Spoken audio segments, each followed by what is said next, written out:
1966년에 육군에 입대한 유성옥은 하사관을 자원하여 월남 전선에 갔다. 맹호부대에서 근무하다가 1970년에 귀국하여 이듬해 중사로 제대했다. 그의 정보부의 운전사로 취직했다가 박선호 과장에게 부탁하여 1급 근무지인 궁정동 안가로 옮겨 박 과장의 차인 재민이의 운전사로 일하게 됐다. 유성옥은 다음 달에 결혼을 하기로 날짜를 받아놓고 있는 중이었다. 그는 합수부에서 진술할 때 저는 직속상관인 박 과장이 당장 그만두라면 그만 실직해야 할 입장입니다 라고 했다. 김재규, 두 박씨, 이기주, 유성옥으로 이어지는 이 5명의 자객들이 정보부에 경직된 상명하복 관계에다가 특수한 의리 관계로 뭉쳐 5명의 방심한 대통령 경호원들을 기습하게 된 것이다.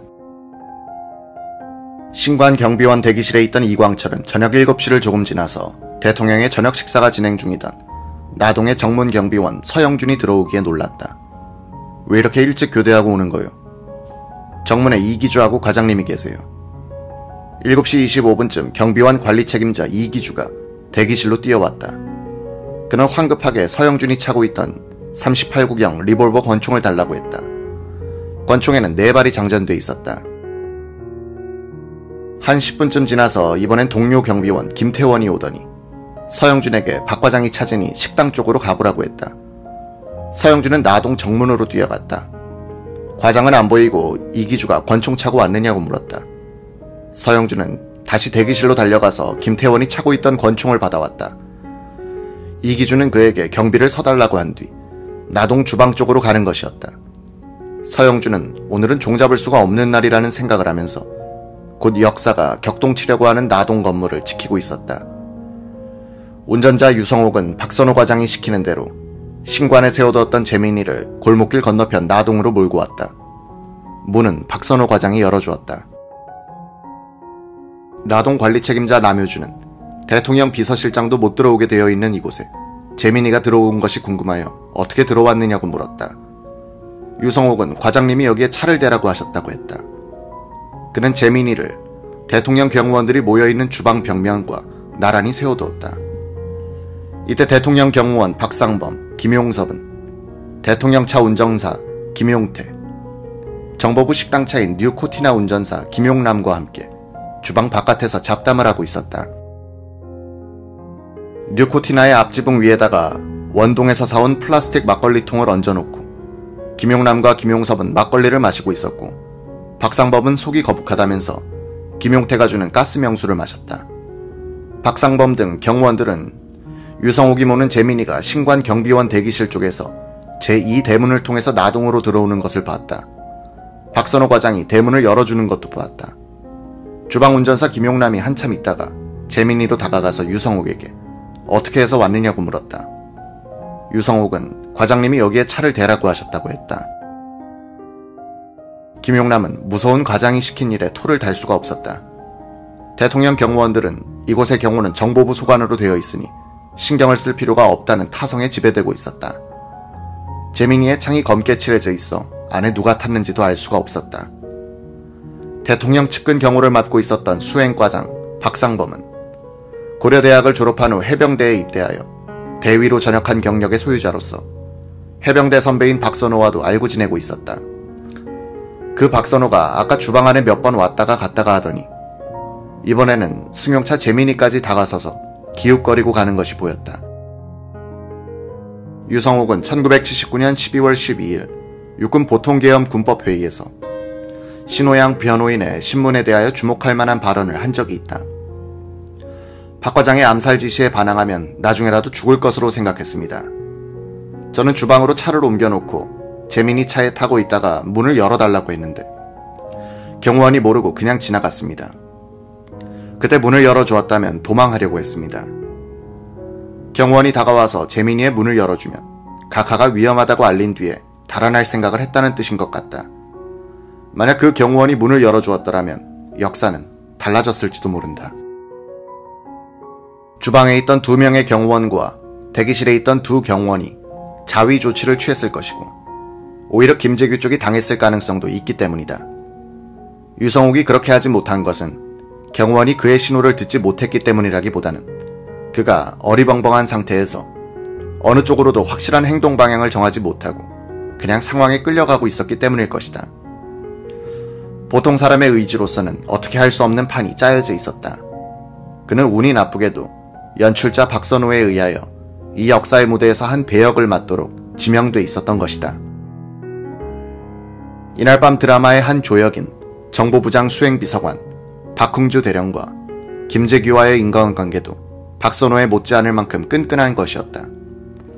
그는 서울고등학교를 졸업한 뒤에 육군사관학교생도 18기로 들어갔다. 졸업 후 제6사단의 포병대대에 배속됐다. 이곳에서 브리핑 솜씨가 사단장 김재규의 눈에 띄어 그의 전속부관으로 발탁된 것은 1964년 8월이었다. 6사단 포병사령관 박재종 대령이 그에게 차를 보내 사단장이 부르니 가보라고 했다.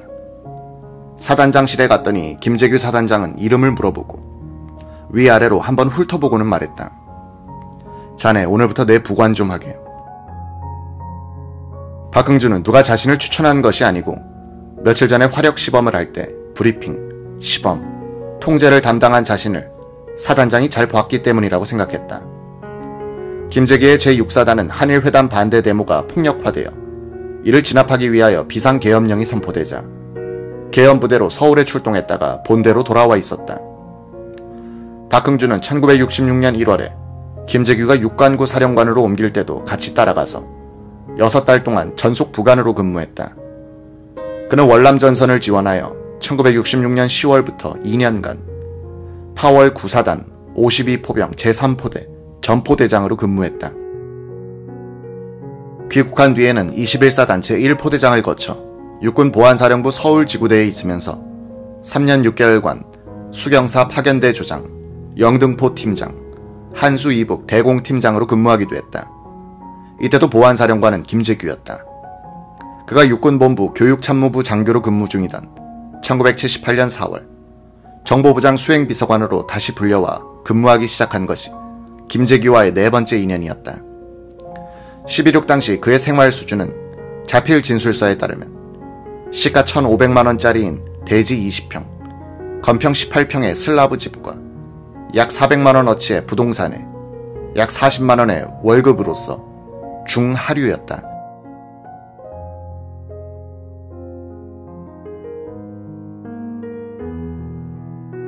정보부장 수행비서관 박흥주 대령은 저녁 7시 20분쯤 궁정동 정보부 시설의 본관을 나와 정보부장 운전사 유성문에게 차에 가 있으라고 지시한 뒤에 한 울타리에 있는 나동 쪽으로 갔다.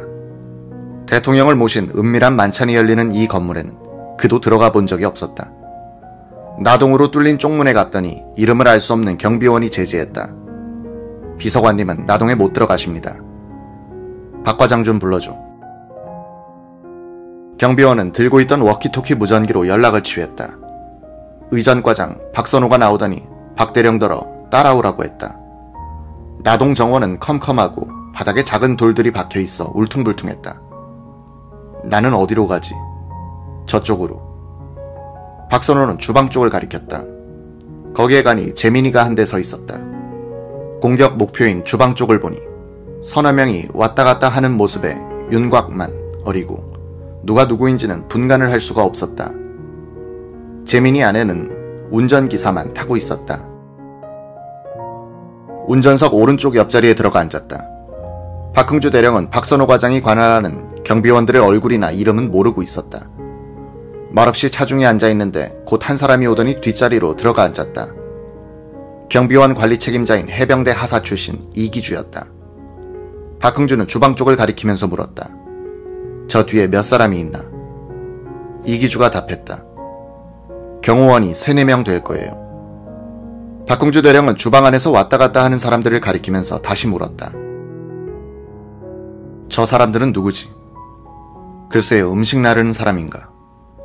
박 대령은 흥분 상태라서 몇 분을 기다리는지 감을 잡을 수가 없었다. 김재규가 두 박씨에게 암살 지령을 내린 뒤 나동 만찬장으로 들어가면서 자유민주주의를 위해서라고 중얼거렸다는 것은 의미가 깊다.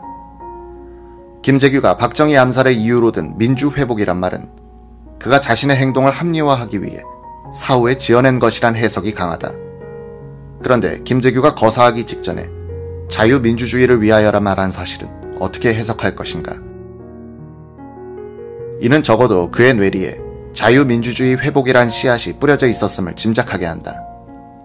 이것은 그가 암살을 결심하는 데 영향을 준 여러 요인 중의 하나일 뿐이지만 굽이치는 역사적 상황이 한 인간의 생각을 어떤 방향으로 끌고 가는지를 알아보는 데는 좋은 실마리다. 미국식 민주주의의 맹목적 추종을 사대주의라고 단정하고 주체적 입장에서 한국식 민주주의를 만들어 보겠다고 나섰던 사람이 박정희였다. 한국적 민주주의를 이념으로 하여 탄생한 유신체제의 수문장으로 임명됐던 정보부장이 이미 상대방의 논리에 감염돼 있었다. 김재규에게 장기 집권에 대한 국민들의 염증을 확인시켜 준 것은 부마 사태였다. 10월 17일 늦은 밤, 중앙청에서 소집된 임시국무회의가 부산의 비상계엄령을 선포하기로 의결하고 있을 때 김재규는 야간 비행으로 부산에 도착했다. 그는 야간 시위가 격렬하게 진행되고 있던 광복동, 남포동, 중앙동 일대를 관할하는 중부경찰서로 갔다. 시위 군중 속에 놓여 있었던 중부경찰서에서 상황 보고를 듣고 정보부 부산분실로 돌아가려는데 시위대 때문에 승용차가 경찰서로 접근할 수가 없게 됐다. 김재규는 정보부 요원들의 호의를 받으면서 한 20분을 걸어서 차가 기다리는 광복동 쪽으로 갔다. 암흑이 깔린 도심 곳곳에서 시위대가 외치는 함성과 최루탄이 터지는 소리가 들리고 중심부는 철시 상태라 음산하기도 했다. 캄캄한 뒷골목을 걸으면서 김재규는 이래가지고는 안 되겠는데 라고 혼잣말로 몇 번 중얼거렸다. 수행하던 정보부 요원들이 들으니 물리적으로 해결하려 해서는 안 되고 아무래도 근본 대책이 있어야 한다는 의미로 해석이 됐다. 김재규는 이 시위 현장의 체험을 통해서 이 정권의 운명이 다했구나 하는 느낌을 받았던 것 같다. 그런데 전쟁, 시위, 화재 사건의 현장에 지휘자가 빠져버리면 상황을 과대평가하는 경향이 있다.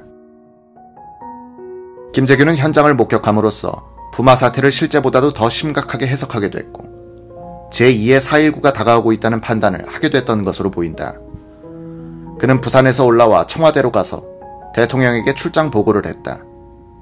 대통령, 비서실장, 경호실장이 식사하고 있는 자리에서 부산 사태는 체제 저항, 정책 불신, 조세 저항까지 겹친 밀란이며 전국 5대 도시로 확대될 것이다 라고 보고를 하자 박 대통령을 화를 내더니 이렇게 말하더란 것이다. 부산 사태 같은 것이 또 생기면 이제는 내가 발포명령을 내리겠다.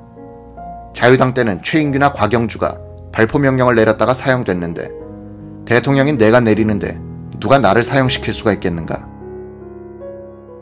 옆에 있던 차지철은 캄보디아에서는 300만을 죽여도 까딱없는데 라고 거들었다는 것이다. 김영삼 의원직 제명 전날인 10월 3일 박준규 공화당 의장설이, 태완선 유정회 의장, 김계원 비서실장, 김재규 정보부장은 신라호텔의 한 방에서 만나 다음날의 전략을 논의했다. 김 실장이 먼저 말문을 열었다. 오늘 아침 모 대사관에서도 전화가 왔는데 김 총재의 제명을 재고해달라는 부탁이 있었습니다. 우리 4사람이 지금 각하를 뵙고 재고해달라고 건의합시다. 다른 사람들도 동의했다. 이때 차지철이 나타났다. 그는 이야기를 듣더니 펄펄 뛰었다. 방금 각하를 만나고 오는 길인데 각하의 뜻은 절대로 제명 쪽입니다. 이러니 청와대 행은 포기될 수밖에 없었다. 이날 밤 김재규는 김영삼을 위해서 마지막 노력을 해본다. 남산에 있는 공관으로 김영삼 총재를 극비리에 초청하여 1시간 동안 간청하다시피 했다. 김영삼 총재가 1987년에 기자에게 전한 대화의 요지는 이러했다. 김 부장은 전날 대통령과 장시간 나의 제명 문제에 대해서 이야기했다면서 내일 아침 자연스럽게 기자들과 만나서 뉴욕타임스 기사에 대한 해명을 해주면 이걸 명분으로 하여 제명을 하지 않도록 노력해보겠다고 했습니다. 나는 거부했습니다. 김 부장은 애원조로 사정하다시피 했습니다. 그는 몇 번이나 그렇게 하면 나라도 김 총재도 대통령도 불행하게 됩니다 라고 했어요.